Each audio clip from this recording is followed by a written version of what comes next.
한 남자가 있었어. 지금부터 이 남자의 이야기를 들려줄게. 그럼 집중하고 잘 들어. 남자는 지방 출장을 자주 가는 편이었다. 오늘도 지방으로 출장을 가는데 공교롭게도 시내의 호텔은 모두 만실이었다. 몇 번이고 허탕을 치고서야 시내 외곽 부근에 있는 허름한 호텔에 객실을 잡을 수 있었다. 왠지 모르게 느껴지는 무거운 공기가 마음에 걸렸지만 피곤해서 그런 거로 생각해 남자는 곧바로 잠들었다.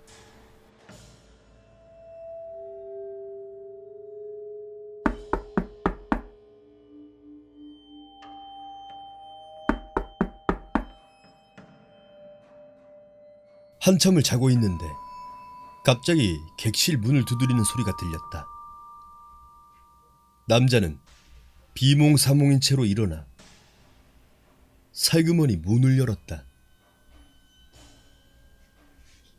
아이씨, 누구야? 아, 뭐야? 아이씨, 아무도 없잖아. 아, 진짜. 잘못 찾아왔나? 하지만 복도에는 아무도 없었다. 조용한 공기가 가득 찬 복도만이 계속될 뿐이었다.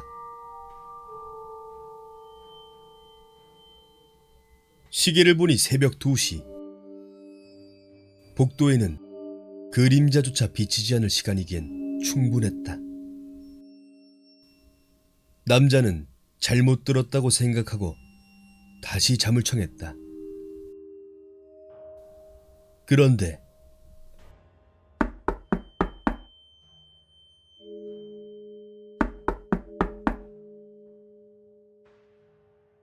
다시 문을 두들기는 소리가 들렸다. 남자가 문으로 다가가자 소리가 멈췄다. 문을 열어보니 복도에는 또다시 아무도 없었다. 남자가 다시 잠에 빠지자 쿵쿵쿵 하고 문을 두드리는 소리가 났다. 하지만 또다시 문을 열면 아무도 없었다.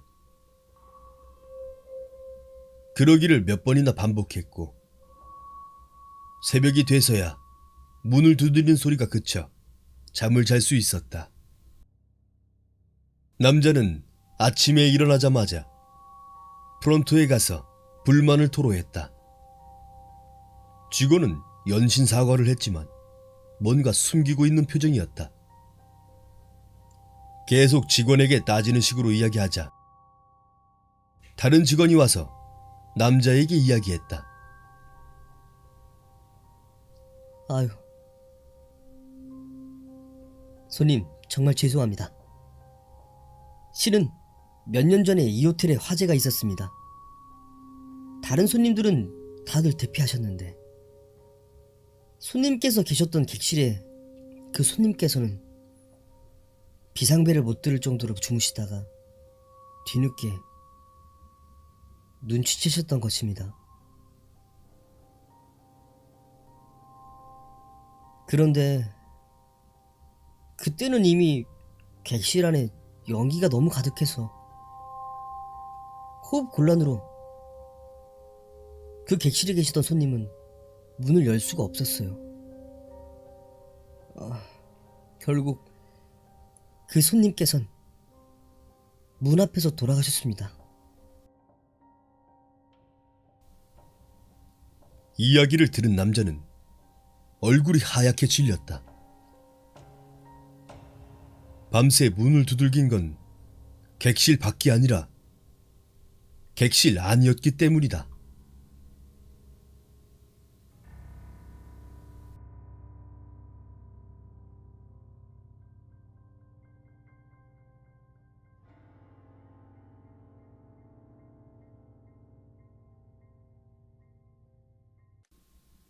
A는 4살 난 딸이 한 명 있다. 그러던 어느 날 딸과 함께 인형 가게에 들렸다. 그 이유는 딸에게 인형을 사주기 위해서이다.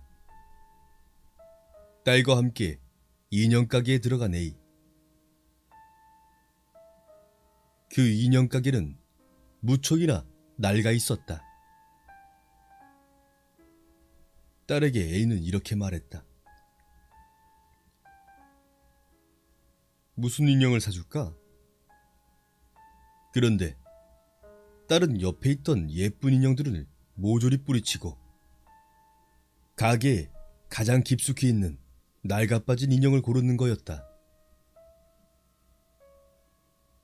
그 인형도 이쁘긴 했지만 만든 지 10년은 더 됐는지 아주 낡아 보였다. 얘, 넌 예쁜 인형들을 놔두고 왜 낡아빠진 인형을 고르는 거야? 그런데도 딸이 이 인형을 사고 싶다고 막 조르는 것이었다. 할 수 없이 그 인형을 사려고 계산대에 올려놓았다. 그런데 계산을 하려는 할머니의 표정이 심상치 않았다. A는 별로 대수롭지 않게 여기고 인형을 갖고 좋아라 하는 딸의 웃는 얼굴을 보며 흐뭇하게 집에 도착하였다. 그런데 딸은 밥도 먹지 않고 그 인형에게만 열중해 있었다. A는 걱정도 되긴 하였지만 한편으로는 너무 좋아하는 딸이 귀여웠다. 그러던 어느 날 오랜 기간 출장을 나가게 되었다. 너무 걱정하는 남편을 A는 걱정하지 말라고 하였다. 사실 딸을 낳은 이후 처음 가는 출장이었다. 남편은 걱정을 하면서도 출장을 갔고 그렇게 며칠이 흘렀다. 어느 날 A는 그 낡아빠진 인형을 보게 되었다. 다행히 딸은 아직도 그 인형에게 실증을 내지 않았고 A는 그 인형의 옷을 수선해 입혀줘야겠다고 생각했다.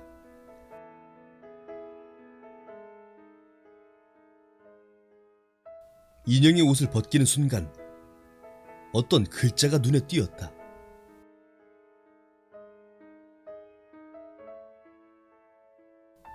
이 글자를 보는 순간 절대 집에서는 혼자 있지 말 것. A는 순간 뜨끔하였지만 별로 대수롭지 않게 여기고 인형의 옷을 예쁘게 바꾸어 놓았다. 그리고는 며칠 후 친정에게 자신의 아버지가 위독하다는 연락을 받고 A는 부랴부랴 옷을 챙겨 입고 택시를 타 아버지가 있다는 병원으로 향했다.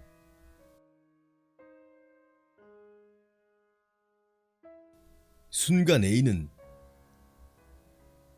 딸을 집에 혼자 두고 나왔다는 생각이 났다.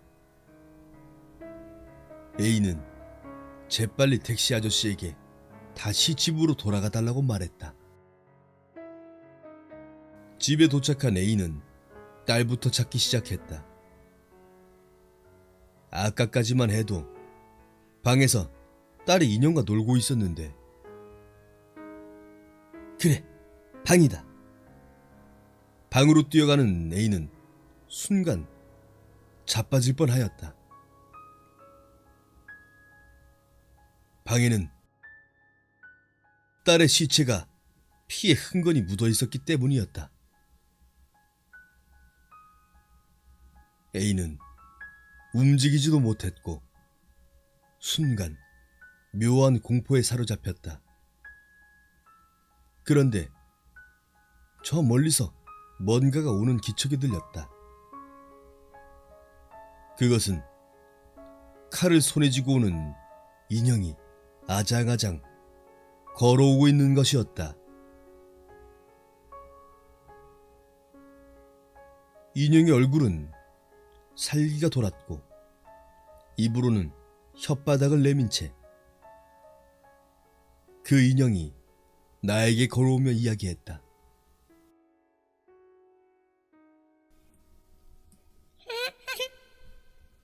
아줌마도 혼자 있니?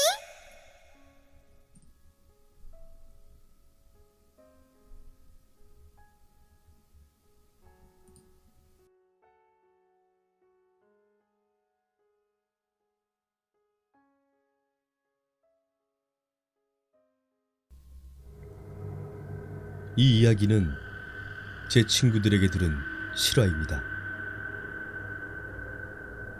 제 친구는 광주 모 교도소에서 군 근무를 하였습니다. 그곳에서 야간 근무를 설 때 이런저런 사건 사고가 많았다고 합니다. 그곳의 시설은 곳곳에 CCTV가 설치되어 있어 대부분의 사건 사고가 그대로 녹화가 되는데, 친구가 병장을 달고 상황실 근무를 설 때 한 교도관과 이런저런 얘기를 하다가 그 교도관이 예전에 찍혔던 비밀 테이프를 몰래 보여주면서 그때 상황을 말해주더라고요.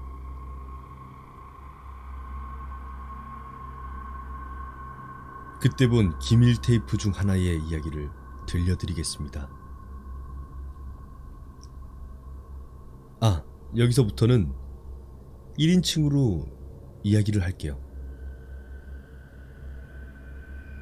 교도소의 제일 아래쪽에 사형대가 있어. 처음 사형대 감시대에 들어가서 근무를 설 때 진짜 너무 무섭고 떨려서 죽는 줄 알았어. 물론 나중에 짬밥 먹고 나서는 시체실이든 사형대든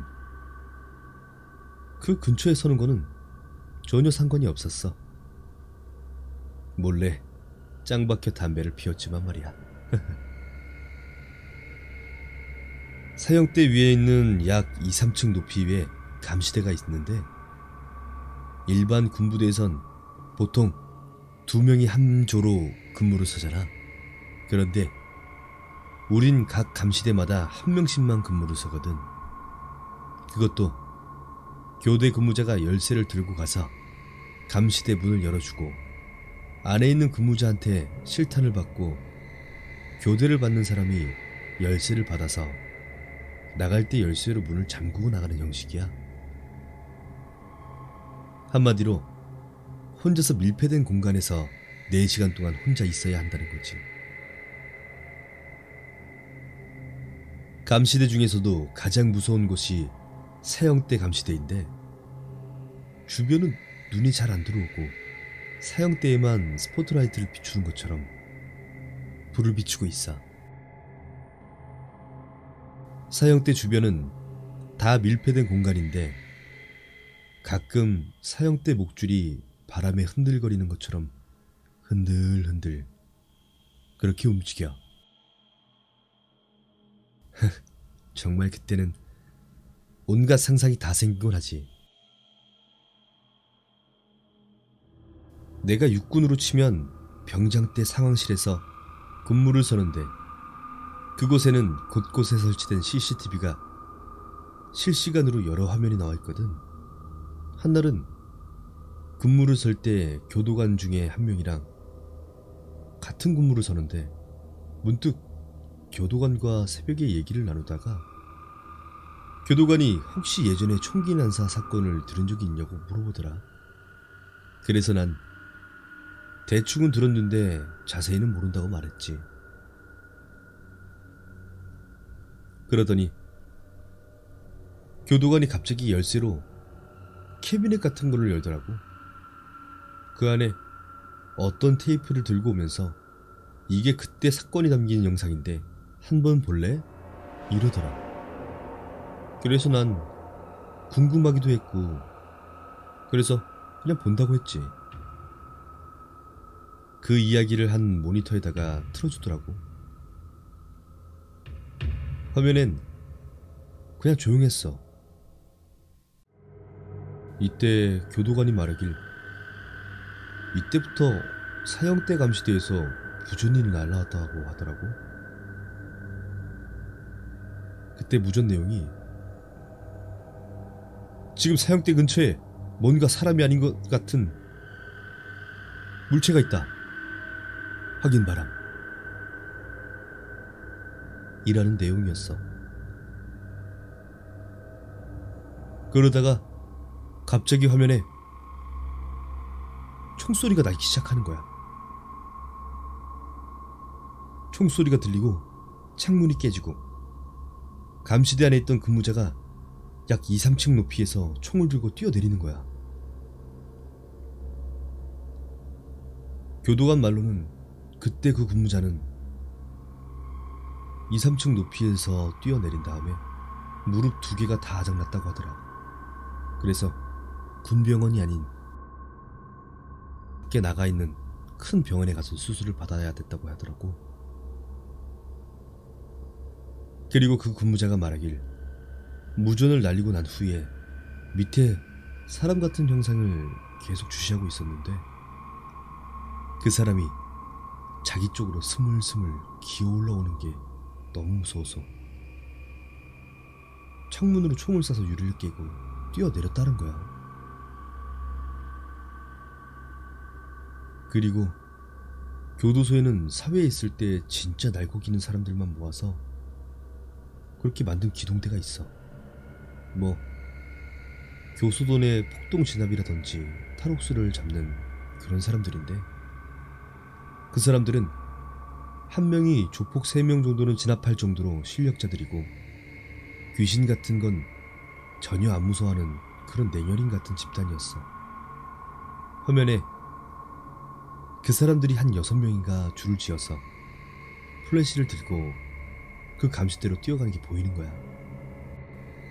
그 사람들이 감시대에 도착할 때쯤에 갑자기 6명이서 짝이라도 한 듯이 동시에 우악! 소리를 지르면서 뒤돌아서 도망가는 거야. 그리고 조금 있다가 그 화면에 뭔가 이상한 형체가 보이기 시작하는데, 난 잘 모르겠어. 사람이긴 사람인데 허리 아래로는 아무것도 없는 사람이 두 팔로 벽을 스멀스멀 기어 올라가는 게 카메라에 잡혀 있는 거야. 그걸 보고 얼마나 섬뜩했던지 난 실제로 귀신을 안 믿었는데 그 화면을 보고 귀신을 믿게 됐어. 이야기는 여기까지야.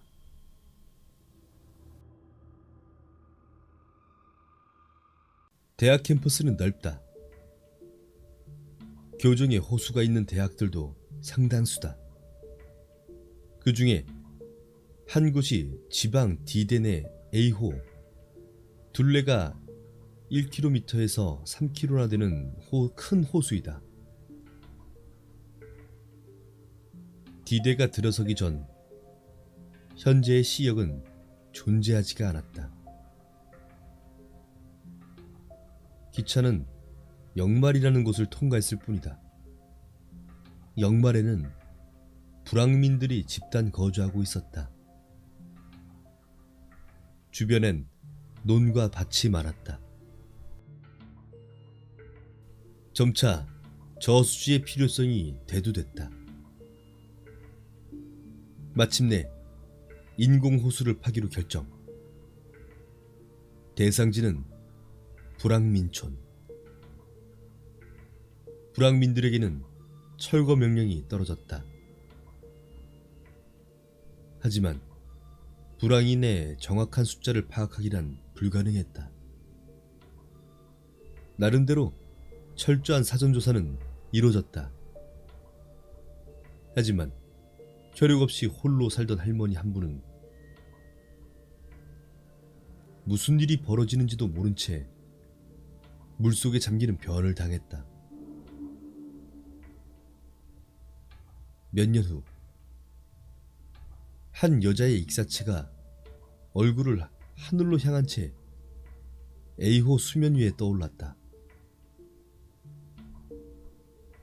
시신의 신원도 파악하지 못하고 1년이 또 흘렀다. 그때 그 노파인지 여부도 불분명했다. 이내 사건은 잊혀졌다. 호수에 담긴 사연을 모르는 20대 남자 2명이 A호 뚝길에 위에 서 있었다. 당시엔 경계등도 없었으나 달빛만으로도 길을 알아볼 수는 있었다. 한 남자가 먼저 뚝길을 달렸다. 내기라도 한 듯 다른 남자도 내쳐뛰었다. 앞서 가던 남자가 뒤를 돌아보며 빨리 와! 라고 외쳤다. 그리고 마치 운동장 트랙 코너를 돈 것처럼 자연스럽게 A호로 들어갔다. 호수 위에 길이 나기라도 한 듯 그것으로 끝이었다.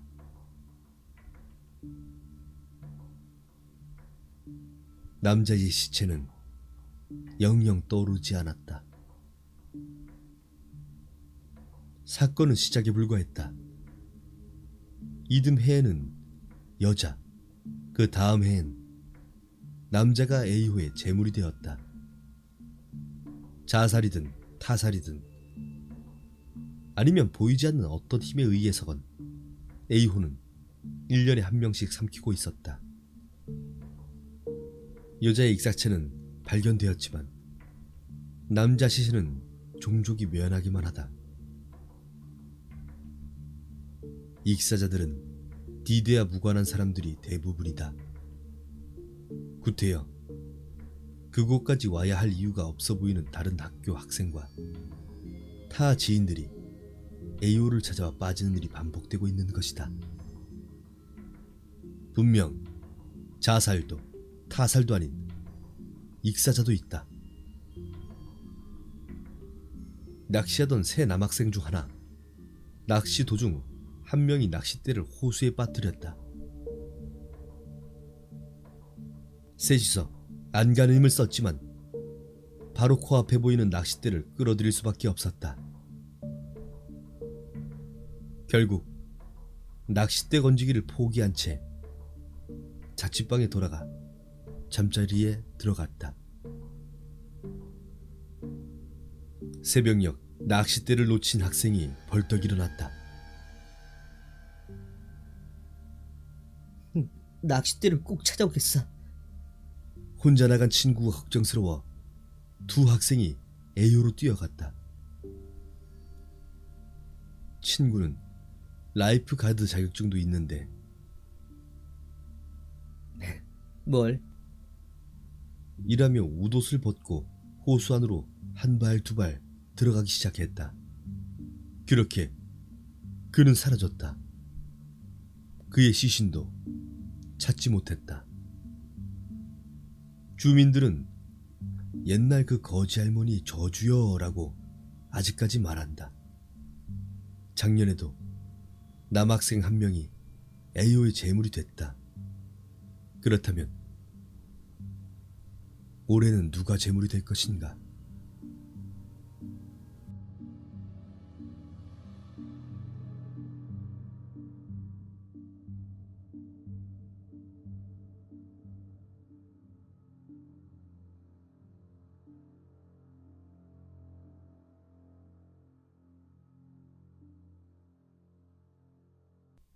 은혜와 정아는 무서운 이야기를 보고 있었다. 네, 이야기는 이제부터 시작이죠. 은혜야, 무서워. 그만 보자. 이게 무서워? 정아, 너 겁쟁이구나.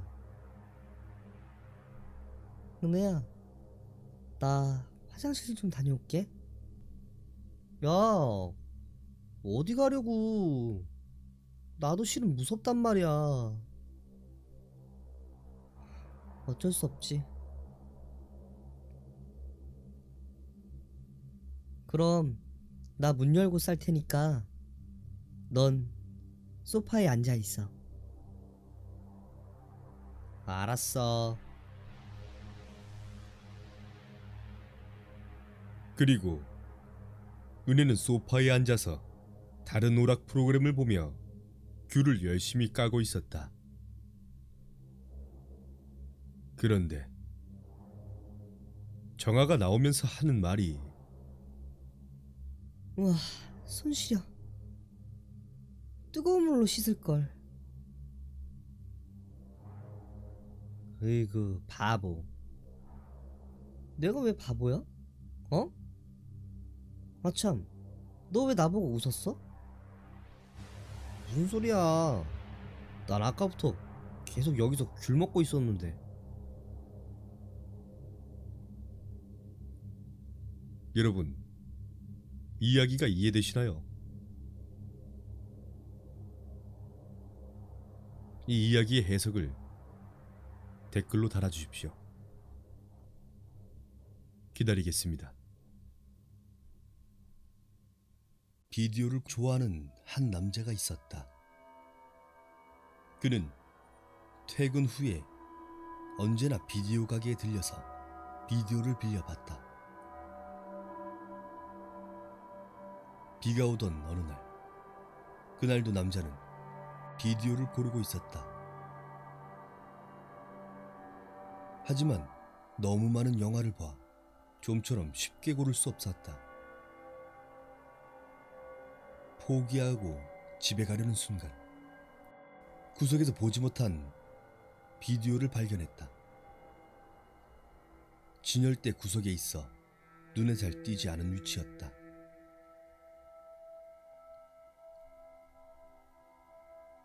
비디오 라벨에는 톱이라는 제목과 1,000원이라는 가격뿐, 다른 건 아무것도 적혀있지 않았다.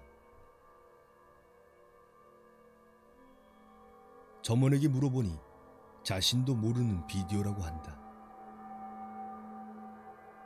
아무것도 적혀있지 않아 비디오는 오히려 남자의 호기심을 자극했다. 가격도 싸서 결국 남자는 그 비디오를 사서 집으로 돌아왔다.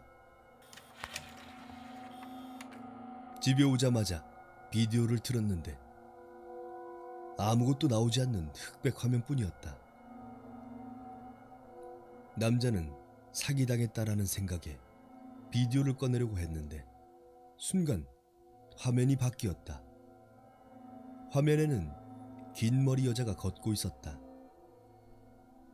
비가 내리고 있었는데도 우산도 쓰지 않고 톱을 든 채 계속 걷고 있었다. 공포영화인가? 순간 남자는 흠칫 놀랐다. 비디오 속 배경은 남자가 사는 동네였기 때문이다. 여자는 동네를 계속 돌아다니고 있었고 어느새 남자의 집이 보이기 시작했다. 여자는 남자의 집에 점점 다가갔고 집에 도착하자마자 현관문을 톱으로 자르기 시작했다. 순간 비디오와 동시에 현관문이 잘리는 소리가 들려왔다. 뭐야?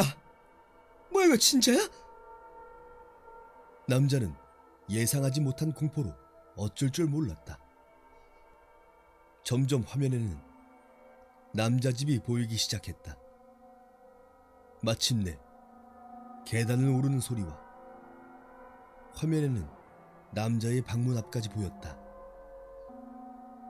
그리고 살짝 열린 문틈으로 화면과 동시에 긴 머리의 여자가 보였다. 순간 비디오와 동시 진행 중이라는 걸 생각한 남자는 재빨리 비디오의 정지 버튼을 눌렀고 화면이 꺼지면서 동시에 그 여자도 사라졌다. 남자는 비디오를 바로 꺼내 버렸지만 비디오는 다음날 사라지고 없었다. 소문에는 여전히 비디오 가게 구석에 그 비디오가 놓여 있었다고 한다. 이 이야기를 들은 모든 사람들에게 전한다. 이 비디오를 갖고 있다면 지금 즉시 비디오를 정지시키고 비디오를 소각하기 바란다. 섭자의 공포 이야기 섭공라. 회식을 마치고 돌아가는 길이었다. 동료가 노래방도 가자고 했지만 노래방을 가면 분명 막차가 끊길 것이다. 미련은 남아있지만 만만치 않은 택시비를 생각하며 지하철을 타러 회식 자리를 나왔다. 다행히도 막차는 있었다.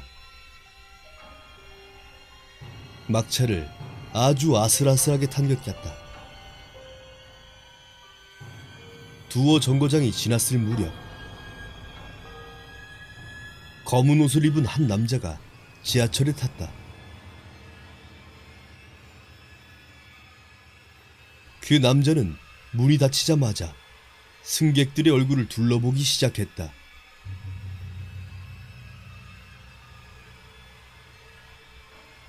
실례합니다. 28살이십니까? 남자는 내게 말을 건넸다. 아, 네. 어떻게 하셨어요? 신기한 마음에 되물었지만 남자는 내 말을 가볍게 무시했다. 다른 사람에게 다시 말을 건넸다. 아주머니는 49세이신가요? 네, 맞아요. 아저씨는 53세? 아이고, 이 양반 대단하네. 아이, 그걸 어떻게 알았어? 아무래도 남자는 얼굴을 보면 나이를 맞히는 능력이 있는 것 같다. 나를 포함한 승객들은 모두 남자에게 주목하기 시작했다. 굉장하시네요. 어떻게 나이를 아는 거죠? 나이가 보이시나요?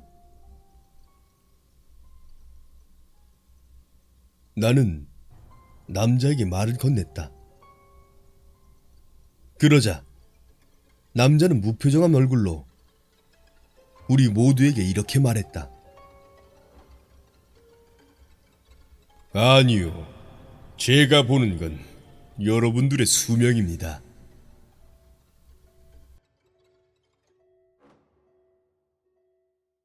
다니던 친구 4명이 호수에 갔을 때 이야기입니다.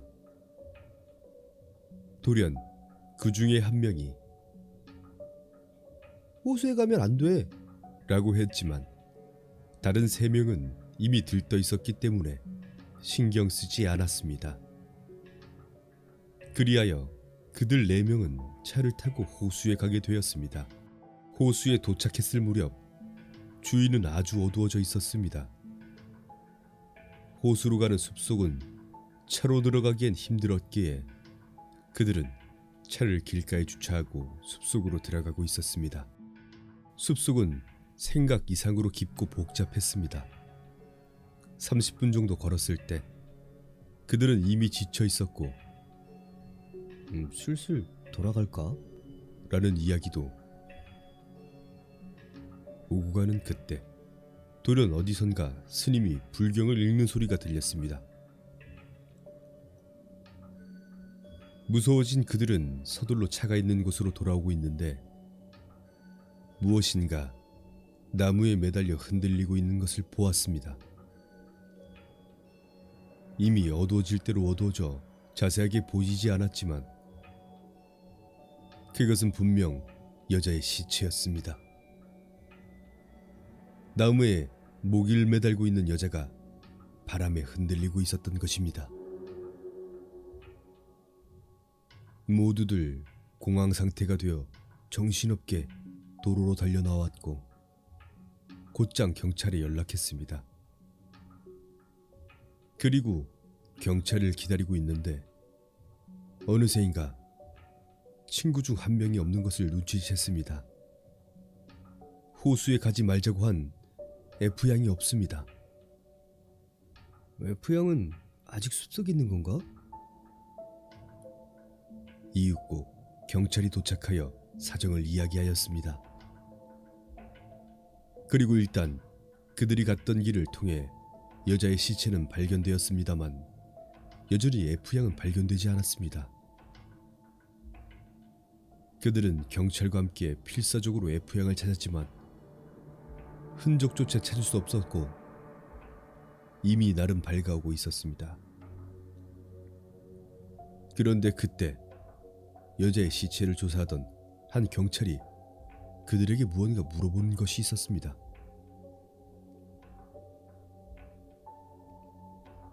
지금 행방불명된 사람이 F양이죠?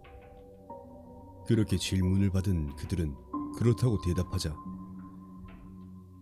그 경찰은 그들에게 면허증을 하나 건네주었습니다. 그것은 F양의 면허증이었습니다.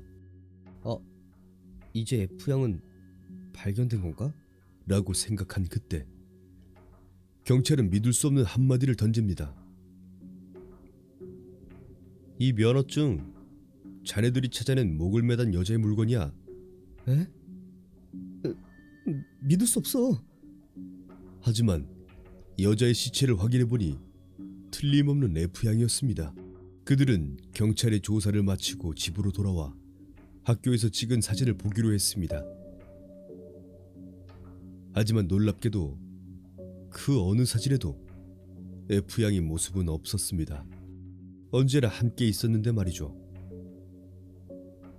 인정할 수 없었던 그들은 다른 친구들에게 물어보았지만 그녀를 아는 사람은 아무도 없었습니다. 그럼 그 기억들은 뭐였지? 아무래도 이해할 수 없었던 그들은 일주일 후 면허증에 기재해 있던 F양의 주소로 가기로 했습니다. 그녀의 집에서 이미 장례식이 끝나 있었고 지금까지의 일을 이야기한 그들은 그녀의 어머니로부터 뜻밖의 사실을 알 수 있었습니다.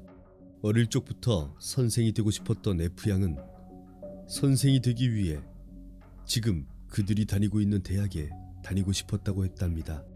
하지만 입학이 결정되었던 그해 봄, 집안 사정으로 입학을 포기할 수밖에 없었고 크게 낙담한 그녀는 결국 자살하고 말았다고 합니다. 어쩌면 그들의 친구가 되었을지도 모르는 그녀. 선생이 되고 싶었던 그녀의 간절한 마음이 그들에게 머물렀던 건 아니었을까요? 95년도 늦은 여름이었을 겁니다. 제가 94년에 입대해서 96년에 제대했거든요. 훈련 중 부상으로 추간 판탄 출증, 허리 디스크 판정을 받아서 육군 D병원으로 후송을 갔는데 뭔가 시끌벅적한 분위기였습니다. 그래서 뭔 일이 있었냐고 물어보니 어떤 군인이 육군 D병원에 후송을 왔는데 몇 달 뒤 친구가 병문안을 왔답니다. 그런데 그날 저녁 인원 체크하는 도중에 그 사병이 보이지 않았다고 합니다. 부대를 다 뒤져보니 매점 뒷부분에 안면부를 다 도려내고 손가락 지문을 딸 수 없도록 잘라내고 수십 차례 난도질을 당한 시체가 있었다고 해요. 당연히 병원에서는 난리가 난 것이죠. 그래서 헌병대에서 수사를 시작했습니다. 사병이 살해당하던 날 정문 초병에게서 이상한 이야기를 들을 수 있었다고 합니다. 면회를 끝내고 나가는 어떤 군인의 손에서 많은 양의 피가 흐르고 있어서 좀 보자고 했는데, 근데 칼에 심하게 베인 상처가 있어 치료실로 보내서 몇 번을 꼬매어 치료받게 한 다음 보내주었다는 이야기입니다. 그래서 그 군인의 신상을 파악해보니 그 살해당한 군인의 친구였다는 겁니다. 그 군인의 부대로 헌병을 보내어 추궁해본 결과 진짜 그 군인이 살해범이었습니다. 친구를 죽인 이유는 평소 중학교 시절부터 고등학교 졸업할 때까지 엄청나게 괴롭힘을 당했다고 합니다. 심지어 대학교 시험마저도 그 친구 때문에 볼 수 없었다고 합니다. 그래서 항상 복수를 꿈꾸던 어느 날 휴가를 나왔는데 동네 친구로부터 그 녀석의 병원 후송 이야기를 들은 순간 복수를 실행에 옮겨야겠다고 생각했다고 합니다. 그 친구를 죽일 목적으로 칼을 준비하고 병원 면에서 매점으로 불러내어 이런저런 이야기를 나누다가 담배 한 대 피우자고 밖으로 불러내어 준비를 했던 흉기로 무자비하게 찌르고 난도질한 다음 얼굴 껍데기를 다 벗겨내고 복수를 실행했다는 것이죠. 손을 베인 것은 죽지 않으려고 발버둥치는 친구를 밀쳐내다가 실수로 베인 것입니다. 손이 베이지 않았고 초병이 그것을 발견하지 않았다면 영원히 미해결 사건으로 남을 뻔한 군 사건 이야기였습니다. 여러분, 과연 그 군인을 괴롭힌 사람은 죽은 친구인, 아니 죽은 병사 한 명이었을까요? 난 강원도 모 전문대 재학 중인 1학년이다. 며칠 전 3월 초에 일어난 일에 대해 이야기하려고 한다. 나는 기숙사에 충분히 들어갈 수 있었지만 기간을 놓쳐서 자취방을 구하게 되었다. 비싼 방은 너무 부담스러워 월세가 15만 원인 방을 구했다. 겉으로 보기엔 좀 후져 보였지만 안은 꽤 아늑했다. 3월 2일 입학식이 지나고 하루 이틀 사흘 10여일쯤 지났을 때 그 일이 일어났다. 대학에도 꽤 적응하고 자취도 익숙해졌을 무렵 주인 할아버지 할머니는 서울의 사업상 용무 때문에 올라가셨다. 내 방은 세 번째 방이고 같은 대학 다른 학과에 다니는 한 살 많은 Y형은 두 번째 방이었다. 첫 번째 방은 가격이 비싸서인지 자취하겠다는 사람이 없는 것 같았다. 처음 왔을 때 1번 방, 그 방 내부를 한번 보았다. TV가 있었고 거울, 책상, 그것이 전부였다. 토요일, 그날 할아버지도 없겠다. 나는 무한도전이 보고 싶어 첫 번째 방으로 갔다. 그때는 그저 그러려니 했지만 들어가자마자 누가 아래 있는 느낌이 들었다. TV를 켜고 옆방의 Y형과 같이 무한도전을 봤다. 재미있었다. 그런데 Y형은 친구가 술 마시자고 하여 조금만 보다가 밖으로 나갔다. 난 집에 혼자였다. 하지만 무섭진 않았다. 그땐 귀신은 눈꽃만큼도 생각지 않았으니까. 무한도전이 다 끝났다. 거의 8시가 다 되었다. TV를 껐다. 핑 하고 꺼지는 순간 TV 버튼에 손을 댄 내가 불안감에 비쳤다. 그런데 어느 공포 영화에서나 본 것처럼 저기 저쪽에 웅크리고 있는 여자가 날 응시하는 게 아닌가? 몇 초간 침착한 척하다가 뒤도 안 돌아보고 소리를 지르며 밖으로 뛰쳐나왔다.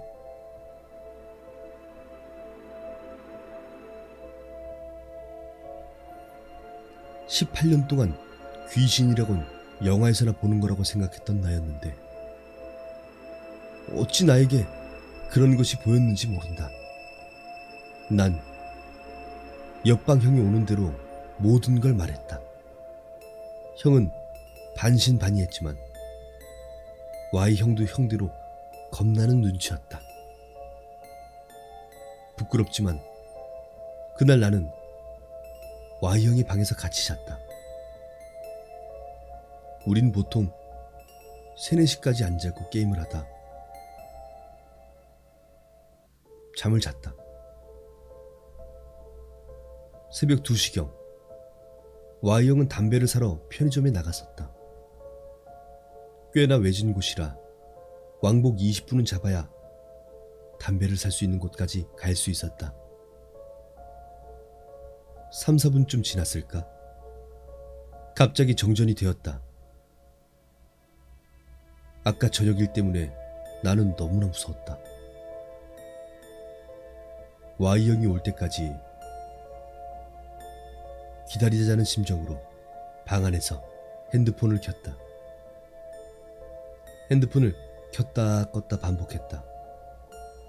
빛을 잃지 않으려고 그랬던 것 같았다. 10분쯤 흘렀을까? 전화가 왔다. Y 형이었다.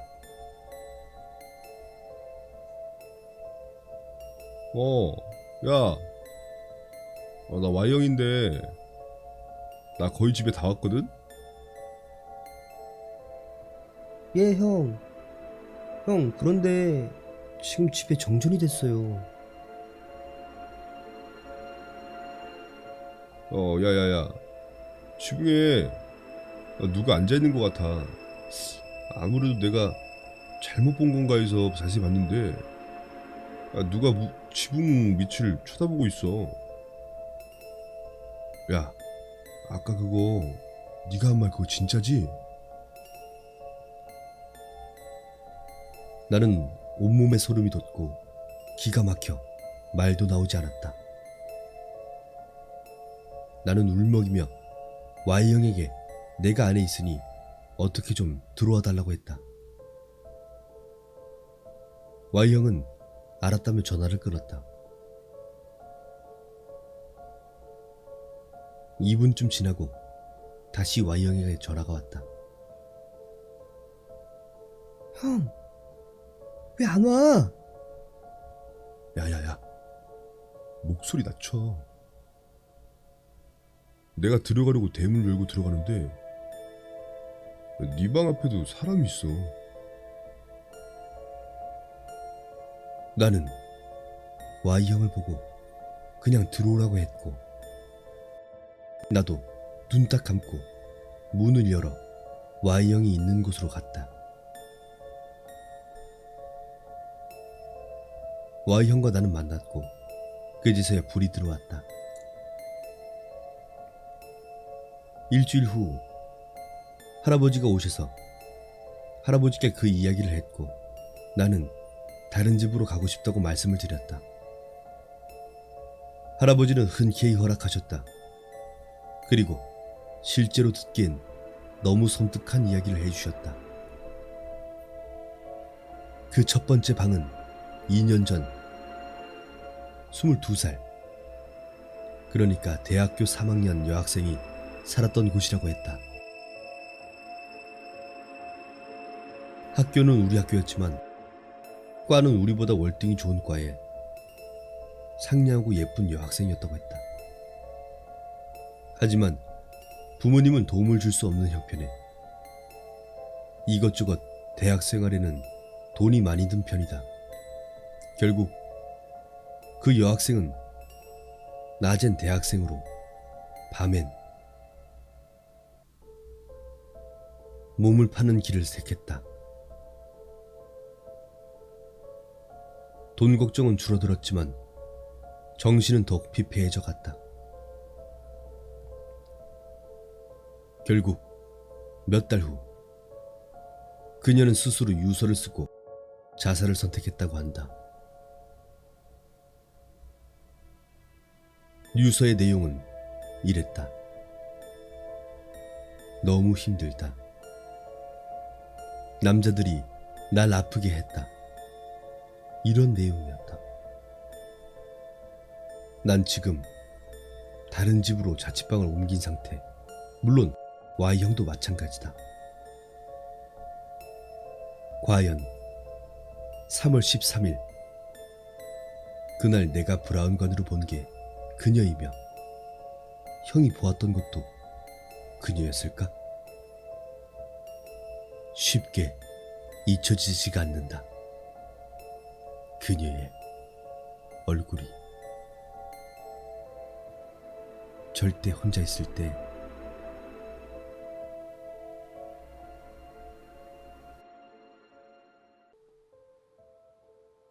작년 겨울까지 많이 좋아했던 사람이 있었습니다. 아무런 말도 없이 갑자기 연락을 끊어버린 사람 때문에 스스로 헤어졌다는 걸 직감하고 울기도 참 많이 울어서 전화번호도 지워버렸습니다. 하지만 문자 하나만큼은 지우기가 너무 아쉬워서 그 문자는 지우지 못했습니다. 며칠 전이었습니다. 군대에 가는 중학교 동창 녀석 송별회 때문에 모인 술자리에서 제가 술 마시던 걸 탐탁지 않아 했던 그 사람이 생각나 괜스레 우울해졌습니다. 그렇게 못 있겠으면 술 핑계 대고 한번 전화해봐. 라는 친구의 말에 저장돼 있던 문자 메시지 함을 열어 그 사람에게 전화를 걸었습니다. 잠깐의 신호 후 전화를 받은 그 사람. 여전한 목소리에 순간 울컥 눈물이 쏟아져 전화를 끊었는데 한참 후에 그 사람의 번호로 보고 싶다라는 문자가 왔습니다. 날 잊지 않았구나 하는 반가운 마음에 다시 전화를 걸었는데 전화기에서 흘러나온 목소리 때문에 술이 확 깼습니다. 지금 거신 번호는 없는 번호이오니 다시 확인하시고 걸어주시기 바랍니다.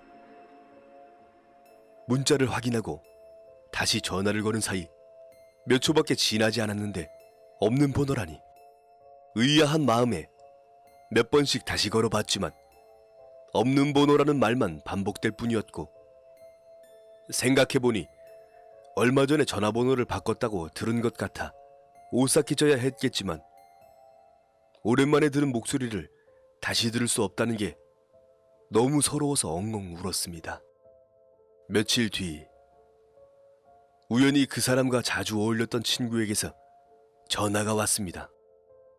윤하가 수요일 새벽에 교통사고로 죽은 소식 들었어요? 말 안 하려고 했는데 그래도 그 녀석이 철수 씨를 많이 보고 싶어 해서. 수요일 새벽 그 사람에게서 보고 싶다라는 문자가 온 날이었습니다. 나도 보고 싶구나. 그럼 그녀가 날 보고 싶어서, 그녀가 날 위해서, 아니 그녀에게서 아직도 문자가 오고 있다. 어떻게 해야 하지?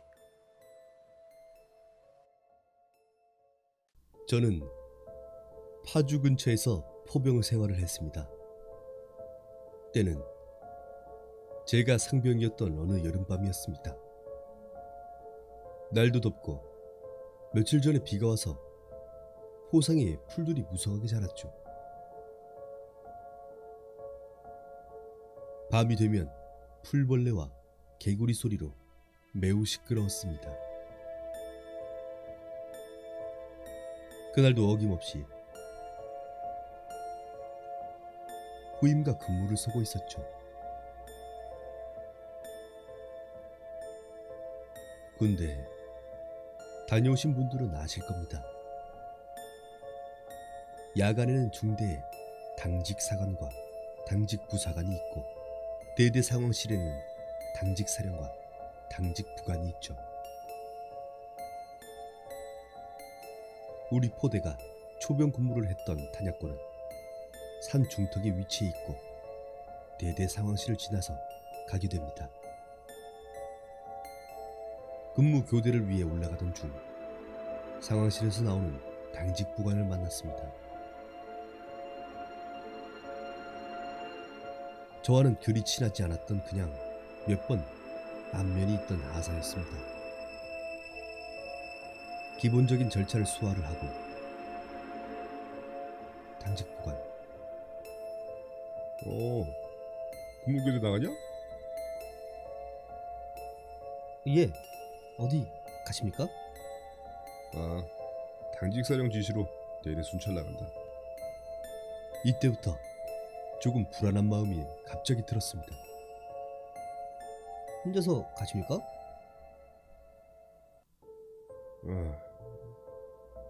그냥 바람도 쐬고 애들 바빠서 혼자 나간다. 근무자들 기다리겠다. 어서 올라가 봐. 충성. 수고하십시오. 근무를 서러 올라가던 중 저는 불안한 기분을 떨쳐내고 근무 교대를 했습니다. 다음 근무자와 교대도 무사히 마치고 포대로 내려와서 총을 넣고 뽀글이나 하나 먹으려고 라면을 끓였습니다. 다 먹고 내무실에 들어가면 더울 것 같아 바람 쐬려고 밖에 나와 있었습니다. 그날 유난히 더워서 잠자긴 글렀다고 생각했었죠. 그냥 이대로 밤을 새 생각이었습니다. 근무자는 그 후로 한 번 더 바뀌었었죠. 제 다음 근무자가 내려와서 총을 넣고 들어간 그때 대대 상황실에서 연락이 내려왔습니다. 대기하고 있던 당직 부사관이 받았습니다. 처음에는 평소처럼 받다가 조금씩 이상한 표정을 지었습니다. 당직 부사관은 전화기를 내려놓더니 자고 있던 당직 사관을 깨우면서 말하더군요. 정부대장님, 정부대장님, 일을 아셔야 됩니다. 왜? 당직 부관이 행방불명이랍니다. 방금 대리에서 당직 부관이 여기 안 왔냐고 연락 왔습니다. 그건 뭔 소리야? 밖에 있던 저는 당직 부관이 사라졌다는 말에 깜짝 놀랐습니다. 5분 대기조가 출동하고 각 포대에서 중간짬 정도 되는 병력들이 나와 대대를 수색했습니다. 2인 1조로 기억자 플래시를 들고 대대 구석구석을 돌아다녔습니다. 저와 짝이 된 고참은 대대 본부와 우리 포대가 이어진 곳을 수색하고 있었죠. 그 근처 취사반이 있는데 거길 지나가다가 이상한 소리가 들렸습니다.